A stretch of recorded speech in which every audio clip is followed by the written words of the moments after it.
RCF.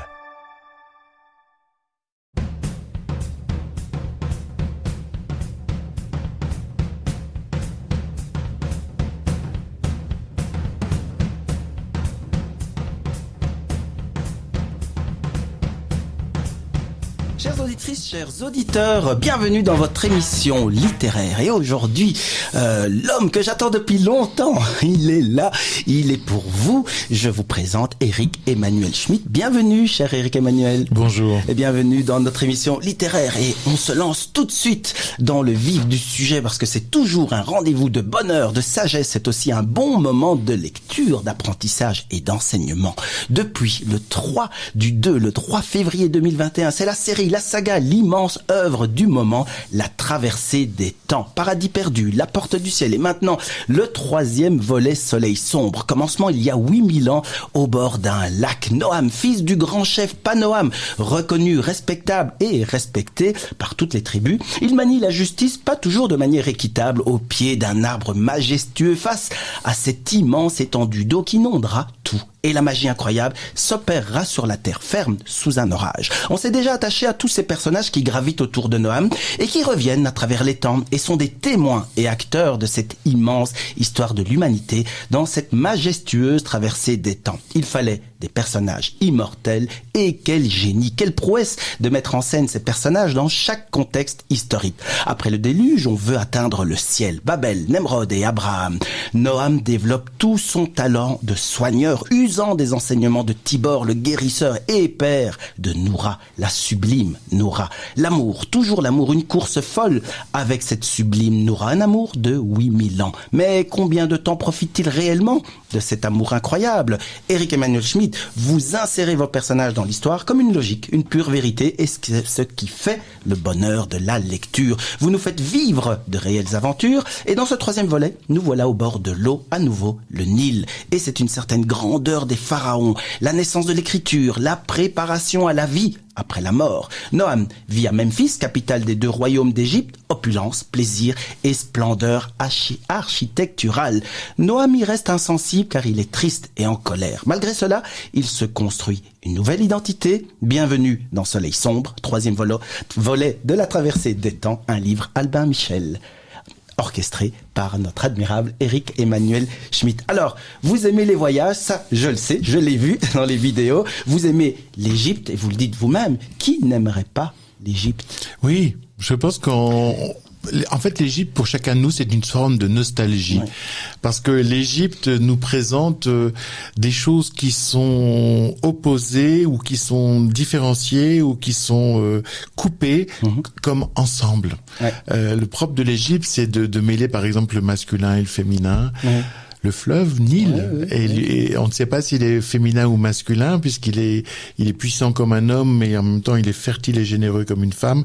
Donc les Égyptiens le représentent par un androgyne bleu. Oui.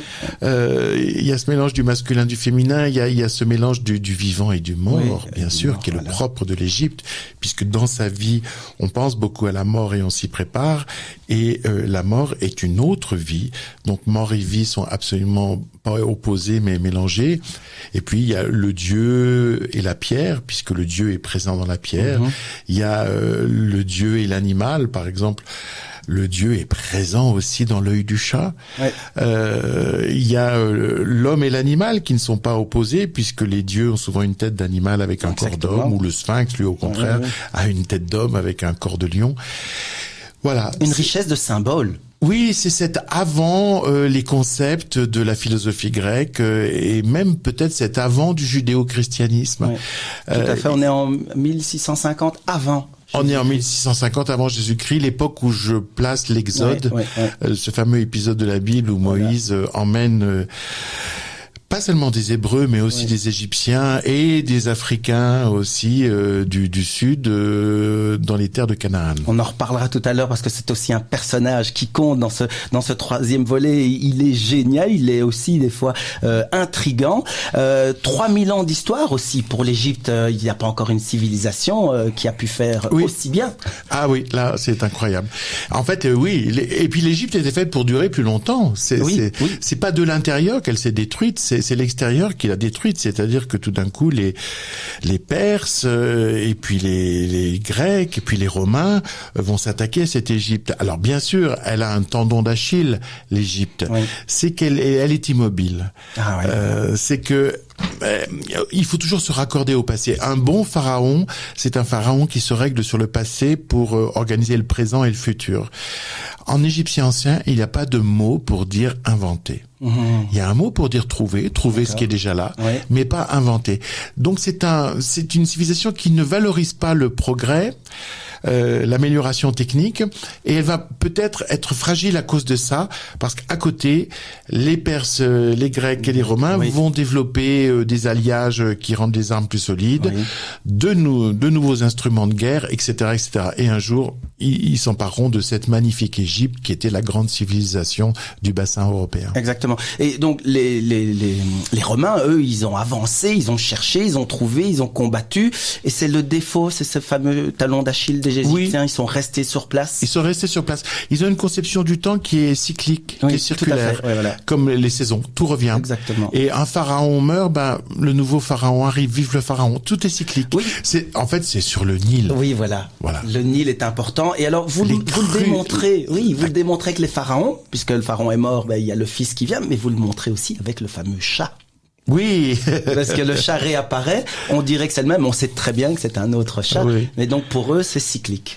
Voilà. Ils n'ont pas une conception linéaire du temps comme dans le judéo-christianisme ou le temps grec, mais une conception cyclique. Et c'est peut-être de ça qu'ils mourront. Voilà. Et ce qui est aussi très bien, alors maintenant nous sommes au 3e volet, mais il y a encore des surprises. Les personnages principaux, puis là vous nous en mettez encore une, on va pas la dévoiler, ils sont immortels. Oui. Voilà, ils sont immortels, et ça c'était la toute belle surprise de la fin du premier tome, quand on se dit tiens, il y a quelqu'un qu'on va retrouver au 2e tome, et la surprise elle est vraiment entière, et c'est la force. Mais alors la vie est importante, parce que l'immortalité est importante, mais la vie aussi, et vous le faites aussi dans les intermezzos.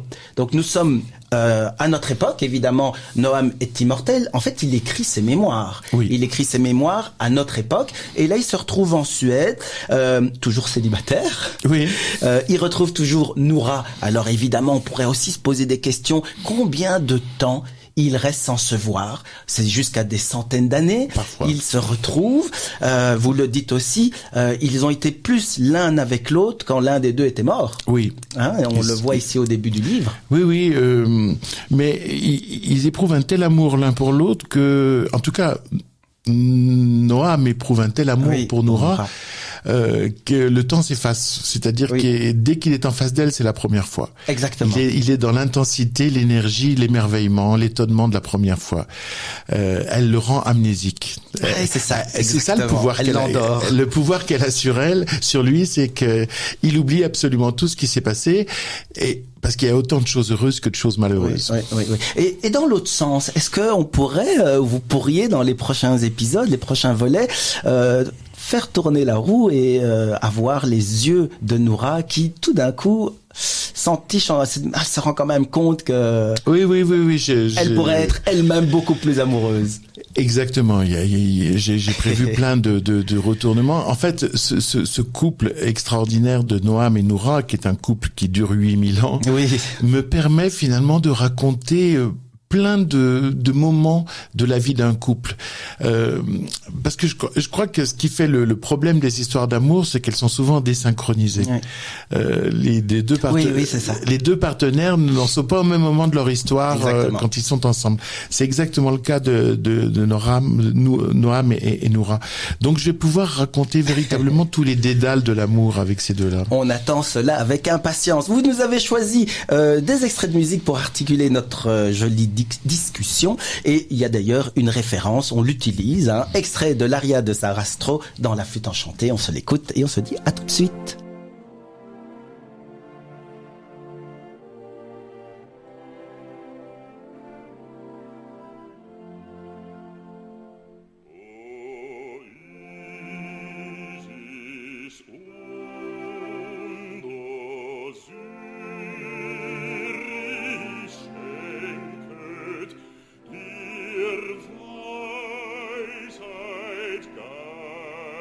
Geist in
C'était l'aria de Zarastro dans La Flûte enchantée, extrait référencé dans le merveilleux troisième volet de La Traversée des temps, Soleil sombre. Nous sommes évidemment avec Éric Emmanuel Schmitt. Rappelons que ce sont des livres Albin Michel. Alors, Eternilab, éternité, le laboratoire qui veut vous faire vivre le plus longtemps possible.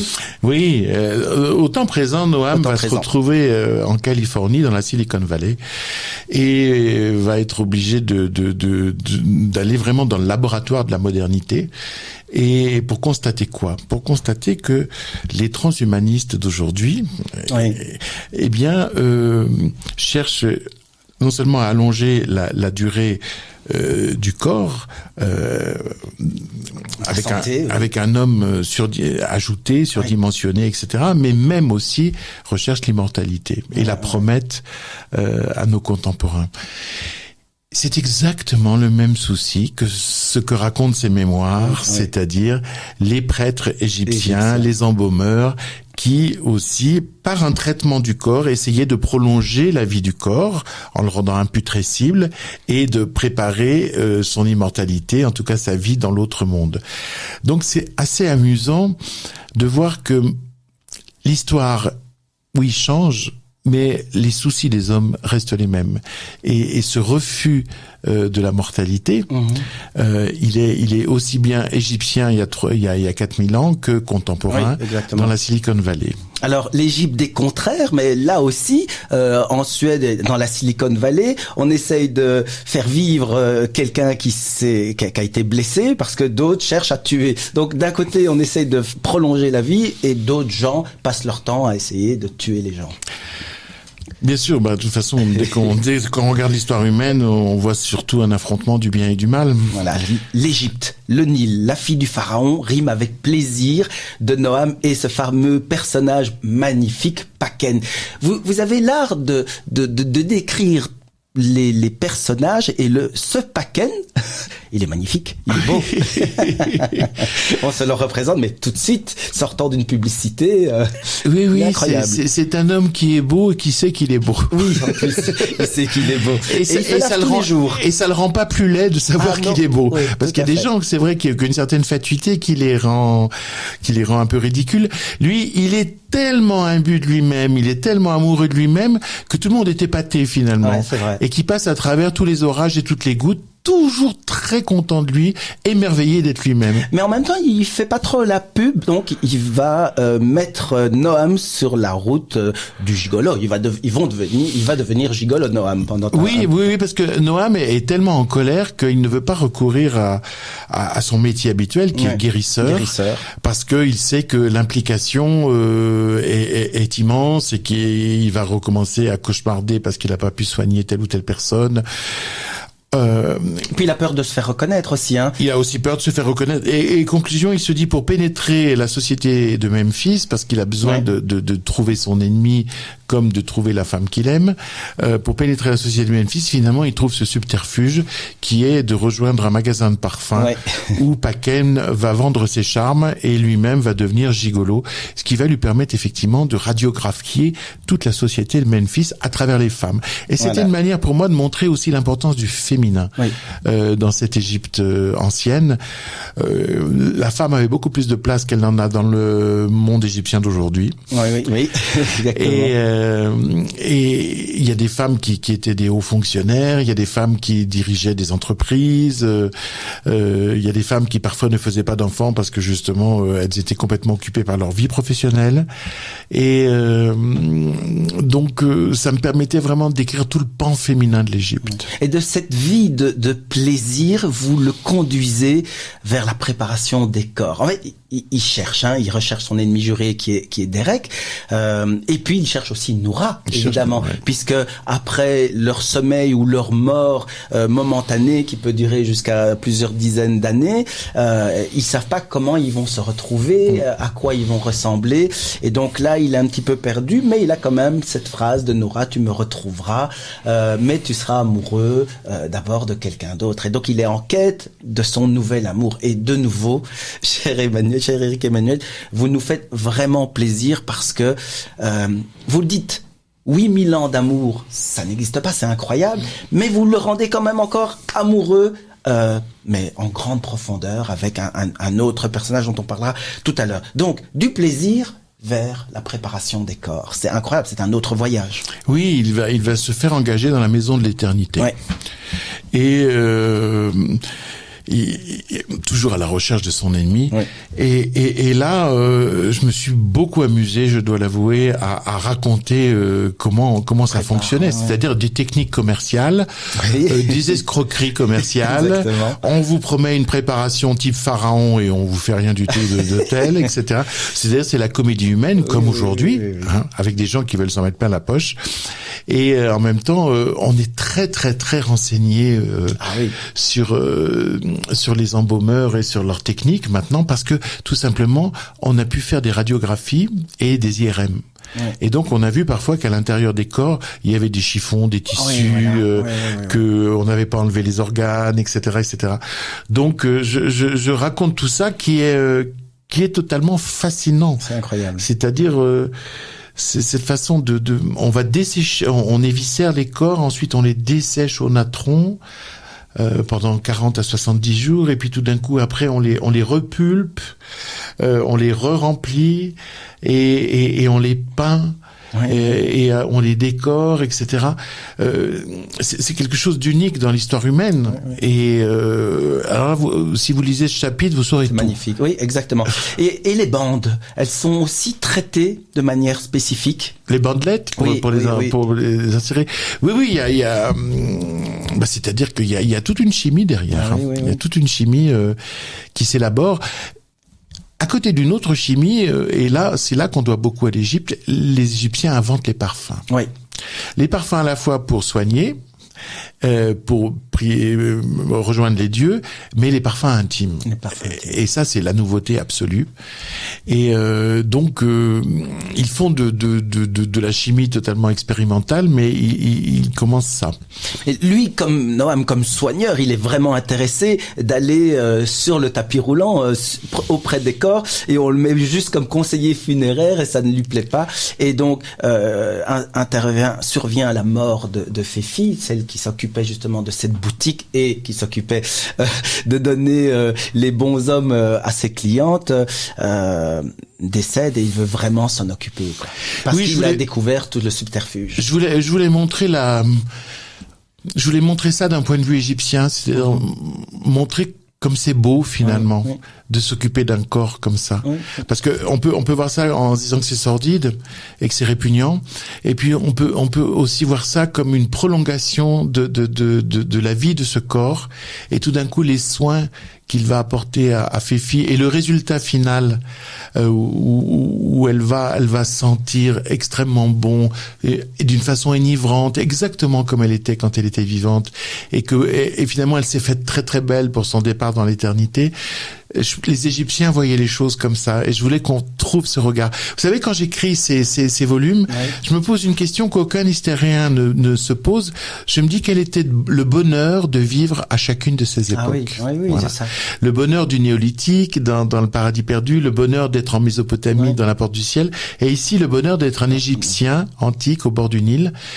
Et les historiens, normalement, eux, ils font l'inventaire des malheurs, pas l'inventaire des bonheurs. Okay. Et ça, c'est la force du roman, qui est peut-être de nous permettre de saisir véritablement de l'intérieur comment le rapport au monde de nos ancêtres. Oui, et la force de ce roman aussi nous permet de voyager dans une Égypte qui n'est pas en ruine. Oui, c'est ça. C'est ça aussi.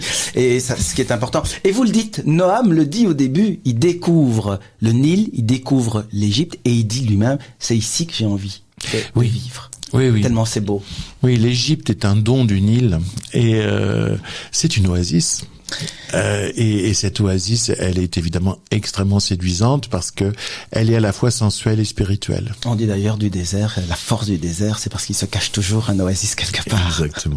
On s'écoute un extrait musical, et puis voilà, on est dans l'aventure, et vous m'avez dit comme ça vraiment de manière spontanée, Les Aventuriers de l'Arche perdue avec Harrison Ford. On s'écoute un extrait de la bande son. À tout de suite.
On nageait en pleine aventure avec ce morceau de musique qui nous revient des aventuriers de l'Arche perdue, film avec l'acteur Harrison Ford et qui fait écho avec la traversée des temps, ces formidables volumes qui se dévorent. Attention, c'est 500-600 pages, ça se dévore vraiment.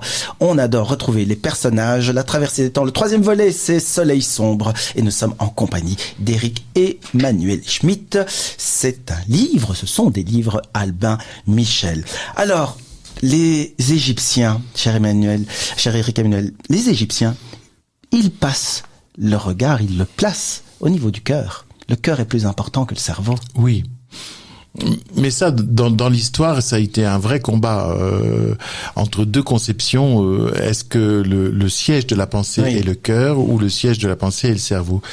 Au fond, dans notre expérience de vie, on a plutôt l'impression que c'est le cœur, puisque c'est notre cœur qui s'affole, c'est notre cœur qui s'apaise. On a l'impression que les sentiments sont dans le cœur. Et les Égyptiens pensaient que voilà, tout était dans le cœur, d'où le fait qu'il fallait, y compris quand un corps part dans la mort, conserver le cœur. Oui. C'était extrêmement important. Au fond, l'âme, c'était le cœur. Et dans la mythologie égyptienne, Osiris pèse le cœur du mort qui se présente, c'est-à-dire son poids de péché, de bienfait, de vertu. Il pèse pas les âmes, il pèse les cœurs. C'est la même chose pour eux. Et puis vous avez pesé quelque chose, ça m'a fait plaisir de retrouver cette notion 21 grammes. Oui. Enfin, le souffle, l'âme, il y a eu un film, 21 grammes, magnifique film. C'était des recherches qui ont eu lieu au début du siècle aux États-Unis, où un médecin légiste, a essayé de voir la différence de poids qu'il y avait quand un être était vivant et quand il partait. Et il a noté sur plusieurs cas que c'était 21 grammes de différence, d'où cette idée que l'âme qui s'échappe ferait 21 grammes. Et il se trouve que 21 grammes, c'est une des mesures aussi de l'Égypte antique. Et à la Maison des Morts, je présente un savant, en quelque sorte, on va pas en dire plus, qui a fait cette constatation et qui correspond totalement à la mythologie égyptienne, c'est-à-dire que c'est l'âme du corps qui s'en va, il faut préparer le corps pour qu'il puisse rejoindre de nouveau cette âme. Ouais. On retrouvera des personnages et c'est un plaisir. Alors, depuis le début, on sait que Derek est son ennemi juré et il le retrouve. Et là, vous nous trompez. Je vous surprends en tout cas. Vous nous surprenez parce que c'est presque une relation idyllique qui se passe. Ils sont frères. Ils sont demi-frères. Ouais. Et vous savez, c'est comme dans la Bible, Caïn et Abel ou dans les grandes tragédies grecques. Le combat arrive entre les frères parce que le combat il est dans l'humanité. C'est toujours un humain qui se bat contre un autre humain. On se bat pas contre les inhumains, on se bat entre nous. Et cette idée qu'au fond les conflits sont domestiques, sont intérieurs à l'humanité, ça me paraît très très important. Ouais. Et effectivement, Derek est le demi-frère de Noam. C'est pour ça que Noam l'a déjà épargné. Et Derek est effectivement quelqu'un qui est violent, qui fait le mal, qui méprise les autres, qui se comporte dans une indifférence absolue. Il est totalement dépourvu d'empathie. Ouais. Et en fait, il y a des raisons pour ça. Quand on est bourreau, c'est souvent qu'on a d'abord été victime. Exactement. Et là, selon les moments, apparaît plutôt le bourreau ou plutôt la victime. Et c'est pour moi très intéressant de toujours montrer la complexité des êtres. Et Noam ça renvoie à sa propre complexité parce qu'au fond, il voudrait se débarrasser de son frère, mais en même temps, il ne peut pas s'en débarrasser parce qu'il est pris d'une compassion absolument presque d'une forme de tendresse. Et peut-être vice-versa aussi, ce personnage mauvais et qui est fier de se comporter en prédateur, a à l'intérieur de lui peut-être une faille qui pourrait s'appeler l'amour et qui pourrait se développer. On verra dans les prochains épisodes. Il y a aussi quelque chose de fascinant et puis avec le recul, on se dit mais tiens, ils sont partis sur une île, combien de temps? Parce qu'on arrive à se plonger vraiment dans l'épisode présent et on en oublie Memphis, on en oublie les autres personnages, le pharaon et sa fille, et on est vraiment focalisé entre Derek et Noam. Oui, c'est d'ailleurs à Bahreïn, qui était un lieu très important à l'époque puisque c'était le point de jonction entre l'Asie, et la Mésopotamie, donc par-delà l'Égypte. Et cette île de Bahreïn avait une civilisation extrêmement développée, extrêmement riche de commerçants, de navigateurs. Et j'avais tout à fait envie d'emmener mes personnages là pour montrer qu'il y avait finalement l'élément civilisant du monde ancien, peut-être et même du monde d'aujourd'hui, c'est le commerce. C'est toutes ces routes du commerce, plus tard la route de la soie, mais là en l'occurrence c'est la route du lapis-lazuli, c'est la route de différents ingrédients, sont des facteurs de civilisants et sont des facteurs de paix finalement entre les hommes. Regardez même aujourd'hui avec cette tension internationale, qu'est-ce qui calme un peu les ardeurs bellicistes? C'est la nécessité que le commerce continue. Finalement, je sais que j'ai pas envie de dire ça, mais le commerce est civilisant et anti-belliciste. Oui, ben ça serait bien. Et lorsque le canal de Suez avait été bloqué, ben, ils ont réouvert l'ancienne route pour faire tout le tour de l'Afrique, qui était beaucoup plus long. On abandonne encore certaines routes ancestrales commerciales, notamment avec le canal de Panama, le canal de Suez. Oui, bien sûr, on simplifie, mais il y a des empreintes quand même qui restent. Regardez quand... Moi, j'ai été fasciné que tout d'un coup, l'épidémie de Covid ait repris le chemin des routes de la soie et soit arrivé en Italie. Oui, c'est vrai, exactement. Donc, on se dit, tiens, il y a des tracés qui restent. Oui, c'est vrai. On s'écoute un nouvel extrait musical. Alors là, ça va vous faire plaisir. Danse sacrée de Debussy. Oui, je pense que Debussy a été égyptien. Oui, sûrement. Il a cette liquidité, cette sensualité du Nil. Il y a quand même beaucoup d'artistes littéraires aussi qui ont fait des voyages, des passages en Égypte. Il y a de très beaux textes de Flaubert, de Lamartine et de Nerval. On s'écoute Danse sacrée pour harpe et orchestre. À tout de suite.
Lady. Quelle belle musique, danse sacrée pour harpe et orchestre qui nous plonge dans cette magnifique Égypte. Nous sommes en compagnie d'Éric Emmanuel Schmitt pour La traversée des temps, le 3e volet, Soleil sombre, un livre, Albin Michel. Alors, Noam, il va être amoureux, à nouveau, il va rencontrer une fée. Oui, Mérette. Mérette. Et puis là, on comprend tout de suite, elle sauve des bébés et elle sauve les bébés qui sont rejetés dans le Nil. Tous les jours. Tous les jours. Incroyable, ça. Et puis on pense à Moïse, du coup, c'est inévitable. Mais ce qu'on ne savait pas, c'est que c'est tous les jours qu'il y a des enfants. Oui, parce qu'en fait, il y a des femmes qui veulent cacher leur grossesse, oui, et donc cacher l'enfant parce que peut-être elles ont fait ça dans l'adultère. Il y a aussi des femmes qui sont malades et qui savent qu'elles ne pourront pas s'occuper de l'enfant. Il y a aussi des femmes qui pensent que l'enfant est malade. Enfin bref, toutes ces raisons de ce débat où elles sont trop jeunes, ou c'est issu d'un viol. Enfin, vous savez tout ça. Ouais. Eh bien, nous, dans notre Europe, que faisaient ces femmes-là? Elles déposaient les enfants sur le parvis des églises pour les confier à Dieu. Ouais. Eh ben, les Égyptiennes, elles faisaient la même chose. Elles les confiaient au dieu Nil. C'est-à-dire qu'elles pensaient pas du tout qu'elles les sacrifiaient et qu'ils allaient se noyer, mais que le Nil allait s'en occuper. Et en fait, ce qu'on découvre, c'est que derrière le Nil, il y a des femmes extrêmement dévouées, dont Mérette, qui font des pouponnières, et récupèrent ces enfants et ensuite essayent de les placer. Et un jour, parmi ces enfants, il y a un tout nouveau-né, et il se trouve que la princesse Néférou a besoin de faire croire, elle a besoin de faire croire qu'elle a un enfant, et on lui apporte, et elle dit, je l'appellerai Moïse. Et Moïse, c'est un nom égyptien, contrairement à ce qu'on croit. Nous, on pense vraiment que c'est un nom hébreu. Et non, Moïse, c'est un nom égyptien et ça veut dire fils de. Et alors, l'ironie de Néférou, c'est qu'elle dit, voilà, c'est fils de. Mais elle dit pas de qui, parce qu'évidemment, personne ne connaît le père. Voilà. Et alors, Noam, du coup, c'est le déclic pour qu'il vienne au service en tant que soigneur. Oui, il va venir le guérisseur de Néférou, et en même temps, tout en étant le guérisseur dans les quartiers hébreux, et où les quartiers des esclaves aussi. Donc, il retrouve son activité qui lui permet de fréquenter tous les étages de la société et de constater aussi les injustices flagrantes et absolues, ce qui fait que progressivement, il va se mettre du côté de ce petit Moïse qui va devenir grand, et qui a lui-même, qui l'accompagne partout, et qui va avoir finalement une pensée de médecin, c'est-à-dire la première pensée humaniste. Tout homme est digne d'être soigné, tout homme le mérite, il y a une égalité entre les hommes. C'est pas du tout une idée des sociétés anciennes, où il y avait des castes, des catégories et des communautés totalement différentes et opposées. Mais la pensée du médecin, c'est la première pensée humaniste, avant le christianisme, enfin le judéo-christianisme. Et alors, Mérette, on va passer les petits épisodes. Mérette, elle est vraiment investie par sa mission, et puis elle est investie par Noam.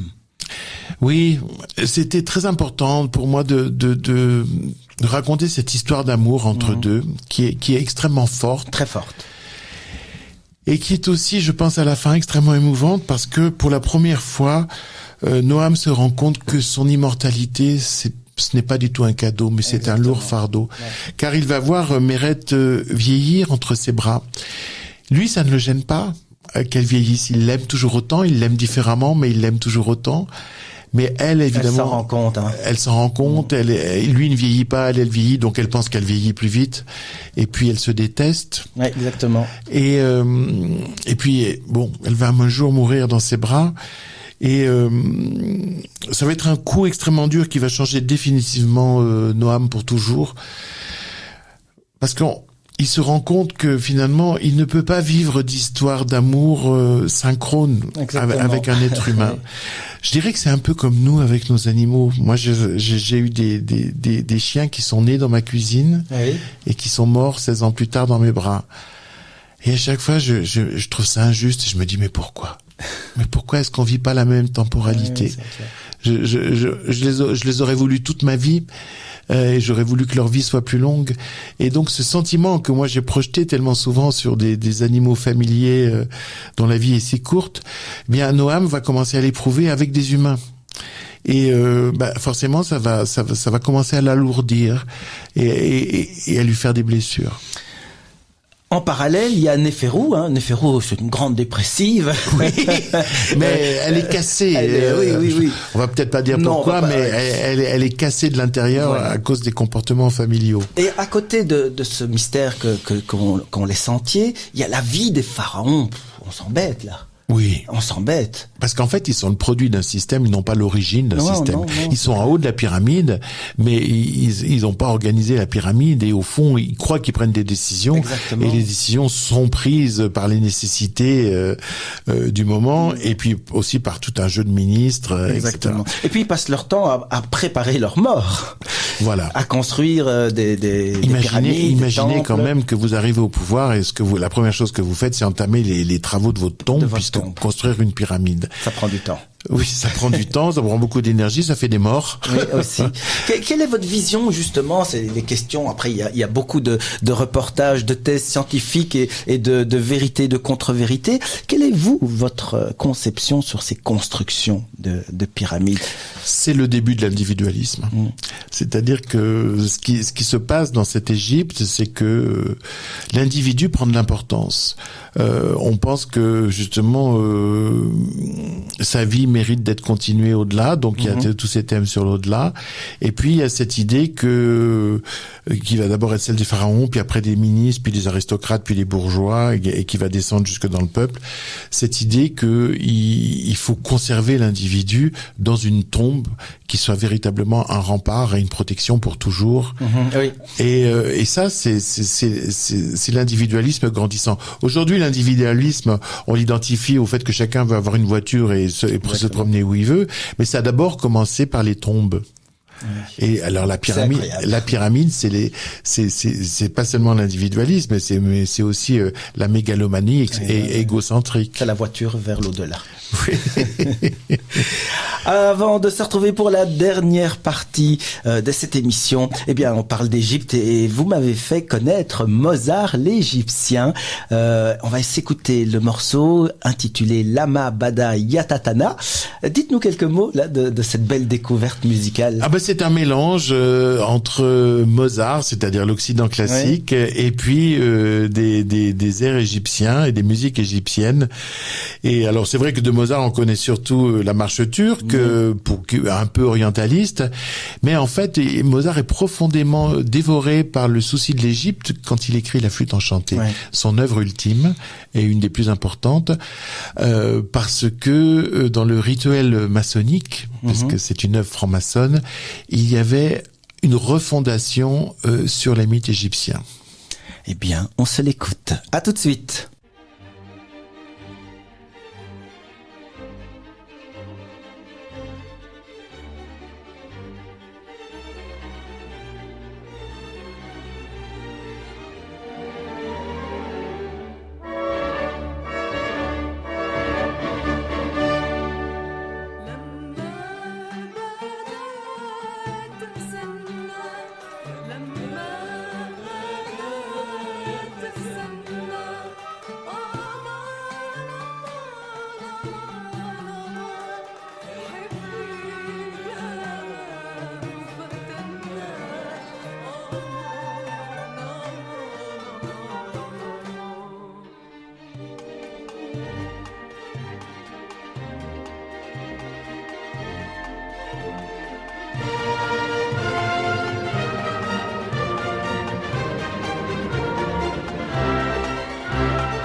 C'était Mozart l'Égyptien et j'espère que ça vous a fait du bien. Belle découverte grâce à notre invité Éric Emmanuel Schmitt qui vient nous présenter le 3e volet de cette énorme saga fantastique, la traversée des temps, et nous invite en Égypte.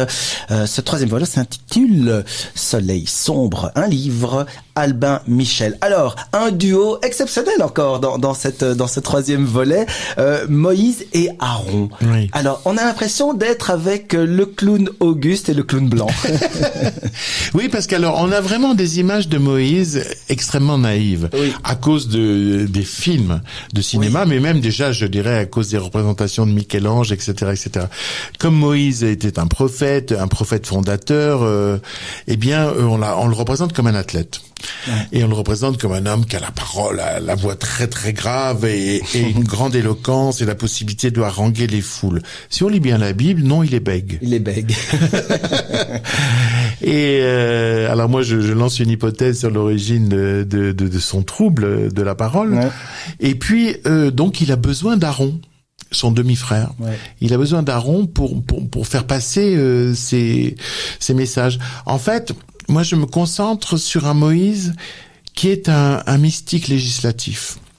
C'est-à-dire, Moïse se retire régulièrement pour parler à son Dieu ou pour écouter son Dieu, et il revient avec des sentences, parfois avec des lois, les 10 commandements. Oui, les 10 commandements. Un mystique législatif avec véritablement une vocation universelle. Oui, et alors, ce qui est aussi important, de nouveau, dans les contraires que vous mettez ou dans les symboles, il est dans un pays multiculturel avec des dieux dans tous les sens, mais lui, il vient avec un Dieu unique. Dieu. C'est le début du monothéisme. Voilà, Dans la Porte du ciel, j'avais déjà présenté le personnage d'Abraham, mais j'avais dit qu'il n'était pas monothéiste, mais énothéiste, c'est-à-dire que il mettait un Dieu au-dessus des autres, le Dieu du désert. Oui. Et ça, c'est ce que confirment la plupart des chercheurs, particulièrement Thomas Romer au Collège de France.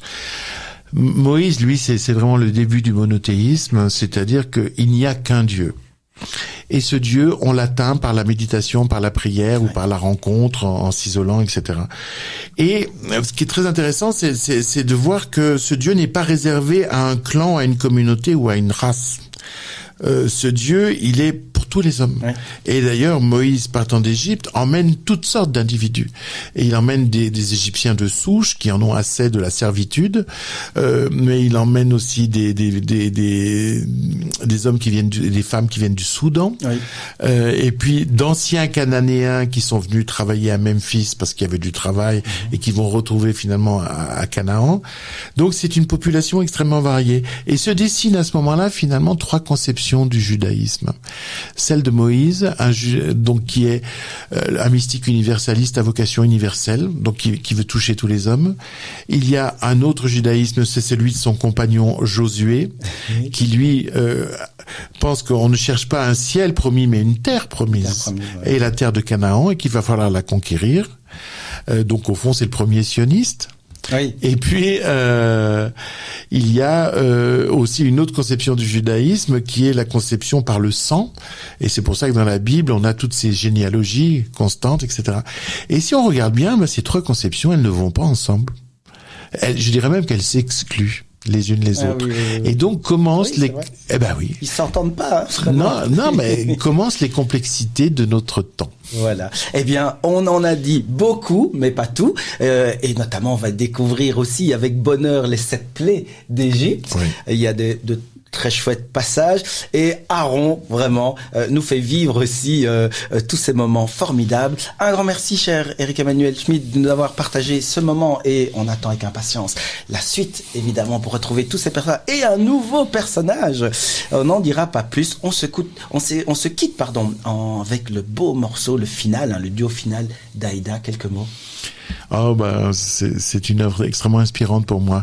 Les 2 héros sont enfermés dans la tombe. Alors quand on lira mon livre, on comprendra pourquoi. La tombe, c'est une... Et ils sont emmurés vivants, et tout d'un coup, parce qu'ils s'aiment et parce qu'ils pensent que leur amour continuera, ils l'imaginent, cet amour, dans les champs de l'au-delà. selon la pensée égyptienne. Et c'est absolument déchirant, et la version que vous allez passer avec Montserrat Caballé et Placido Domingo est la plus belle. Eh bien voilà, on se quitte en douceur, en beauté, et n'oubliez pas La Traversée des temps, un livre Albin Michel, 3e volet, Soleil sombre. Il y avait La Porte du ciel et il y avait en tout premier Paradis perdu. À très bientôt. Merci beaucoup Eric Emmanuel Schmitt. Merci à vous.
Ed io tutti